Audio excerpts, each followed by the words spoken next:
नमस्कार दोस्तों, विद्या दर्शन पाठशाला के ऑनलाइन यूट्यूब मंच पर आप सभी का हार्दिक स्वागत है। मेरा नाम रवि वर्मा। अपन पढ़ रहे थे जनरल साइंस में अपन ने पिछली वीडियो में कोशिका के बारे में अध्ययन किया था, जिसमें अपन ने कोशिका किसे कहते हैं, इसकी खोज किसने करी, सबसे छोटी व सबसे बड़ी कोशिका व कोशिका के भाग व कोशिका के प्रकार, कोशिका के आधार पर जीवों का वर्गीकरण, इन सब के बारे में अपन ने अध्ययन कर लिया था, वह समझ लिया था। उसके बाद कोशिका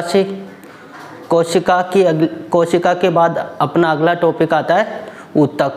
तो अपन जानेंगे ऊतक किसे कहते हैं, ऊतक कितने प्रकार के होते हैं, इन सब के बारे में अपन इस वीडियो में अध्ययन करेंगे।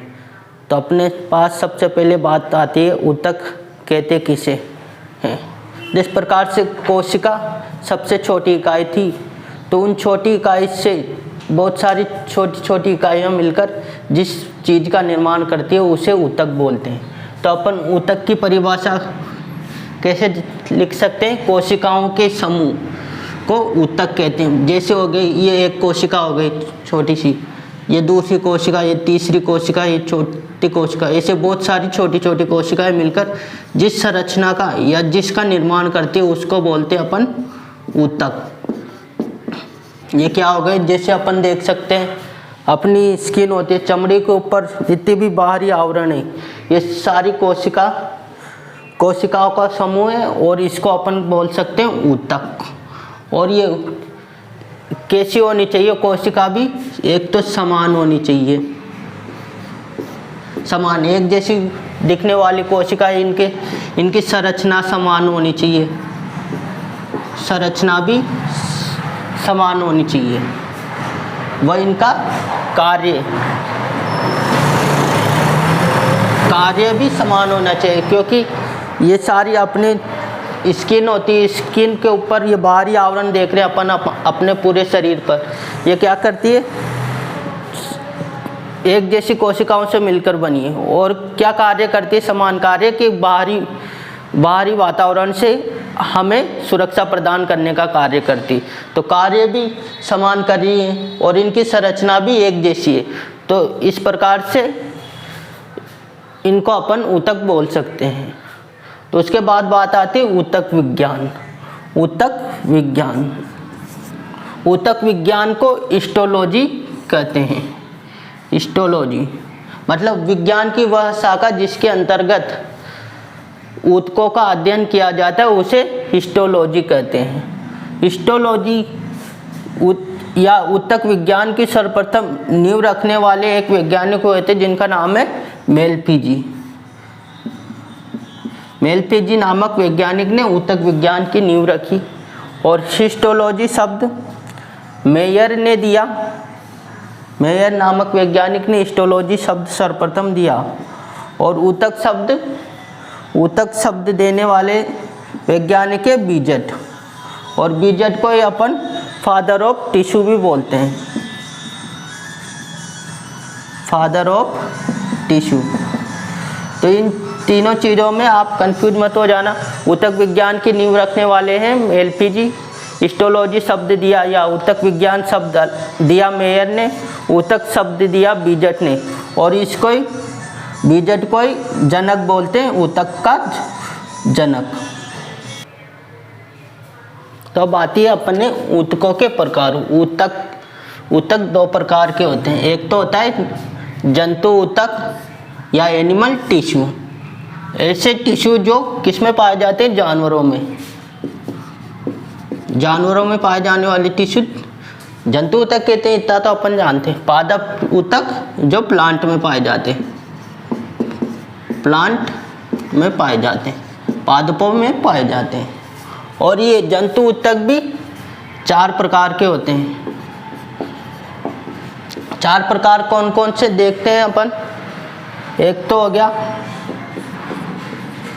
उपकला ऊतक, ये ऊतक अपने स्किन में पाया जाता है। दूसरा हो गया संयोजी ऊतक।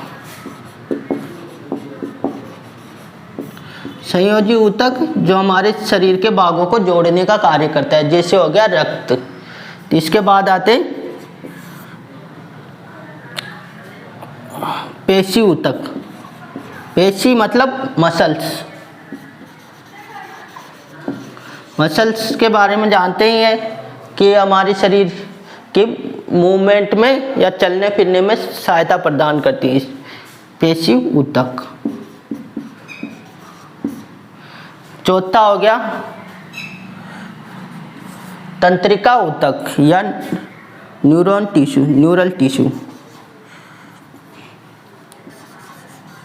न्यूरल या तंत्रिका ऊतक। तंत्रिका ऊतक हमारे दिमाग में पाई जाती है, ब्रेन में पाई जाती है। उसके बाद पादप ऊतक। पादप ऊतक भी दो प्रकार के होते हैं। एक तो हो गया सरल ऊतक, इसको बोलते हैं एपिथेलियल टिश्यू। ये ऐसे टिश्यू होते हैं जिनके अंदर कोई अंतरकोशिकीय स्थान नहीं पाया जाता है। अंतरकोशिकीय मतलब स्थान नहीं, जैसे ये एक कोशिका होगी तो ये दूसरी कोशिका, तो ये इस प्रकार से जुड़े रहते हैं कि इनके बीच में कोई खाली स्थान नहीं पाया जाता, एक दूसरे से क्लोजली पैक्ड रहते हैं। और यह ऊतक शरीर के बाहरी आवरण पर पाए जाते हैं। बाहरी आवरण मतलब मैंने बताया था अपने स्किन के ऊपर। स्किन के जितना भी हमारा शरीर है उसके जितने भी बाहर देखने वाला इस चमड़ी है उसके ऊपर यह ऊतक पाया जाता है। और उपकला ऊतक भी दो प्रकार में बटा हुआ होता है। एक तो होता है सरल उपकला ऊतक और दूसरा जटिल उपकला ऊतक टिश्यू। जैसे कि अपन को इनके नाम से भी पता पड़ रहा है सरल उपकला ऊतक मतलब इनकी संरचना सरल होती है। जैसे ये केवल एक सिंगल परत में पाए जाते हैं। जैसे ये होगी कोशिकाएं जुड़ी रहती है और सिंगल परत में पाई जाती है, एकल परत में पाई जाती है। जैसे अपन देखते हैं कि ब्लड वेन्स होती है, खून की नसें होती है, उनके अंदर जो कैविटी पाई जाती है, खाली स्थान पाया जाता है अंदर की तरफ या बाहर की तरफ, यह केवल उनमें ही पाई जाती है। और दूसरा आता है जटिल उपकला ऊतक। इनकी संरचना थोड़ी जटिल होती है, यह बहुपरत के रूप में होती है। जैसे देखते हैं ये एक एकल परत होगी कोशिकाओं की, इसके ऊपर दूसरी परत और इसके ऊपर ऐसे कर करके बहुत सारी परतों के रूप में पाया जाता है। जैसे अपन देखते हैं स्किन के ऊपर ये अपन देख रहे हैं बहुत सारी बहुपरत के रूप में, जो एक स्किन की परत होगी उसके अंदर दूसरे स्किन की परत, ऐसी परतों के रूप में पाया जाता है। सरल उपकला ऊतक को भी अपन दो भागों में बांट सकते हैं। इसकी कुछ संरचना के आधार पर, संरचना अलग अलग होने के आधार पर इसको भी फर्दर 3 भागों में बांट सकते हैं। वह कौन कौन से भाग हैं?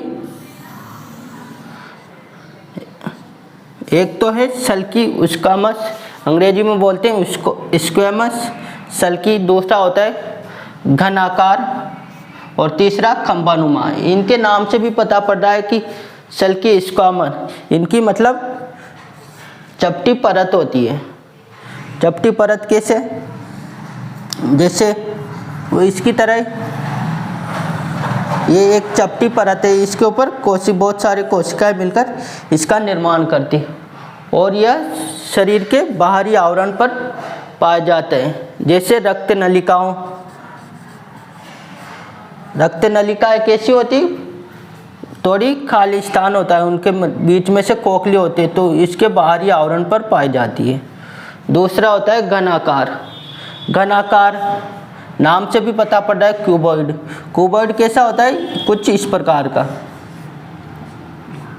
तो ऐसे ही है बहुत सारे क्यूबॉइड आपस में जुड़े रहकर एक बड़े घन का निर्माण करते हैं और इस प्रकार से ये आपस में जुड़ी हुई रहती है घनाकार।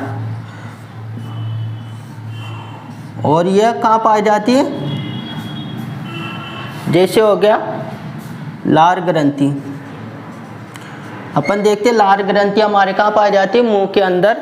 तो मुंह के अंदर इनकी कुछ इस प्रकार की संरचना होती है कि ये घन के रूप में पाई जाती है। और किडनी के अंदर, किडनी हो गया। और देखते हैं टेस्टिस, मेल में टेस्टिस पाए जाते हैं, वो भी कुछ क्यूबॉइडल आकार के होते हैं जो सरल उपकला ऊतक के ही प्रकार हैं। और हो गया अंडाशय,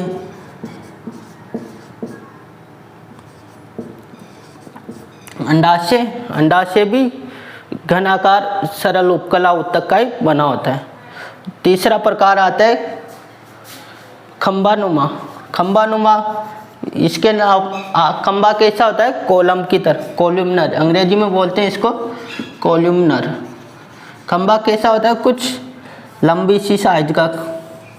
तो ये ऐसे ऊतक होते हैं जिनकी आकार खंबे नुमा होता है, खंबे नुमा कुछ इस प्रकार से।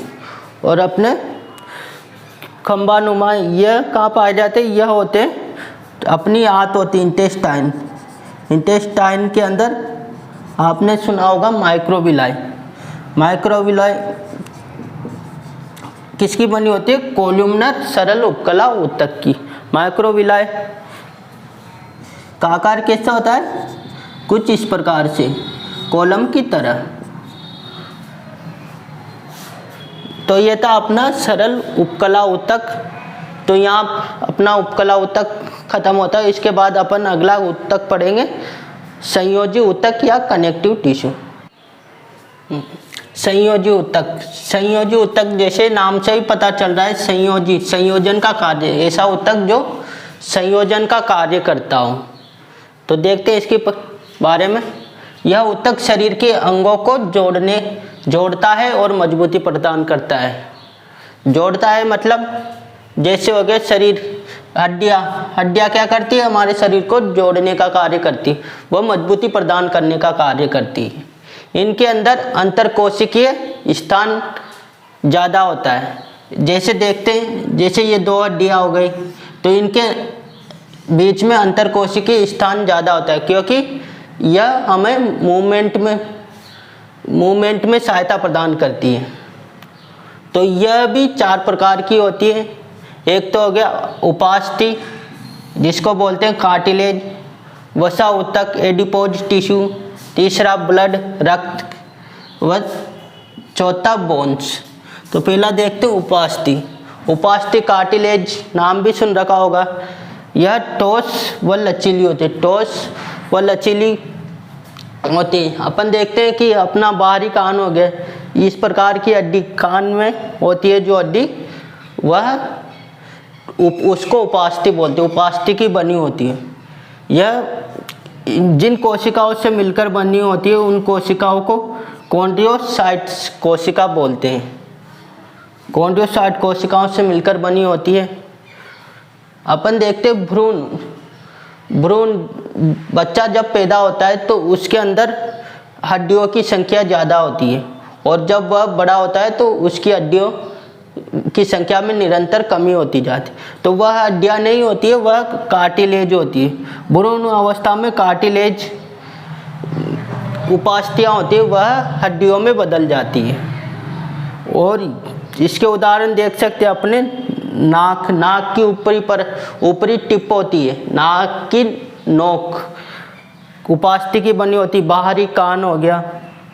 और यह पोषण किस प्रकार से, विसरण के द्वारा, इनकी जैसे मान लो ये कार्टिलेज हो गए, तो ये इसकी ऊपरी परत के द्वारा यह पोषण प्राप्त करते हैं। तो विसरण या डिफ्यूजन द्वारा यह पोषण प्राप्त करते हैं। अगला देखते हैं एडिपोज टिश्यू या वसा ऊतक। वसा मतलब फैट या चर्बी, ये सभी एक ही नाम है, एडिपोज टिश्यू। यह ढीले संयोजी ऊतक है। अपन जानते भी हैं वसा कैसी होती, वसा का संग्रहण करते हैं, और इन वसीय ऊतकों के समूह को एडिपोसाइट्स बोलते हैं। और इसका एग्जाम्पल हो गया लीवर। उसके बाद तीसरा आता है अपना ब्लड रक्त भी एक प्रकार का संयोजी ऊतक है। यह पूरे शरीर में पाया जाता है, और इसका रंग कैसा होता है, लाल रंग का। यह एक द्रव अवस्था में पाया जाता है। इसके अंतर्गत आरबीसी, डब्ल्यूबीसी, प्लेटलेट्स अपन जानते भी ये सभी पाए जाते हैं। और क्या इसका मुख्य कार्य क्या है? शरीर में जितने भी पोषक तत्व हैं, ऑक्सीजन, कार्बन डाइऑक्साइड, ऊर्जा, ग्लूकोज, इन सब का परिवहन का कार्य करता है रक्त। चौथा आता है बोन्स व हड्डियाँ। हड्डियाँ भी जानते हैं, यह कठोर होती है और क्या करती है? शरीर को मजबूती प्रदान करने का कार्य करती है। यह कोमल ऊतकों व और अंगों को सुरक्षा व सहयोग प्रदान करती है। और हड्डियाँ कौन से प्रोटीन की बनी होती है? कोलेजिन प्रोटीन की। कोलेजिन प्रोटीन की। ये तो था इसका संयोजी ऊतक के प्रकार। और एक इसके घनत्व के आधार पर भी यह दो भागों में बटा हुआ होता है। संयोजी ऊतक घनत्व के आधार पर भी संयोजी ऊतकों को दो प्रकार में बांटते हैं। घनत्व मतलब डेंसिटी, घनत्व के आधार पर कौन कौन से होते हैं? एक तो होता है लूज या ढीले संयोजी ऊतक। ढीले या लूज, नाम से भी पता पड़ रहा है कि इनका ये कैसे होंगे? ढीले होंगे।